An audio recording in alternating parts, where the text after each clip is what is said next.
جواب دینا، ٹھیک ہے؟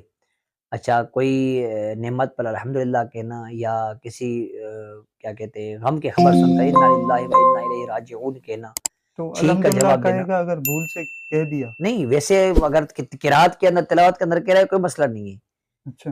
مطلب جواب کے اندر نہیں کہنا. جیسے کسی نے چھینک دی تو الحمدللہ چھینک کے جواب کے لیے کہا، یا کسی اور نے چھینک دیا الحمدللہ کہ یہ رحمک اللہ کہہ رہا ہے، تو یہ گفتگو ہوئی نا، یہ منع ہے. یعنی اچھا. کسی چیز کے جواب کے اندر یہ کلمات نہیں کہنے. ورنہ تو انا للہ و انا الیہ راجعون قرآن ہے، قرآن منع تو نہیں ہے نماز کے اندر. اچھا. لیکن اب یہ کوئی بری خبر سن کر یا کسی کے انتقال خبر سن کر یہ لفظ آیت پڑھنا جو ہے نماز کو توڑ دے گا، کیونکہ وہ غم کی خبر کے لیے پڑھ رہا ہے نا. ویسے تو قرآن ہے، قرآن پڑھنے سے نماز نہیں ٹوٹے گی، لیکن یہ جو کلمات ہیں تو قرآن کے، لیکن کسی اس کا تعلق بیرون نماز سے ہو جائے گا نا. کسی کی بری خبر سن کر یہ کلمہ پڑھ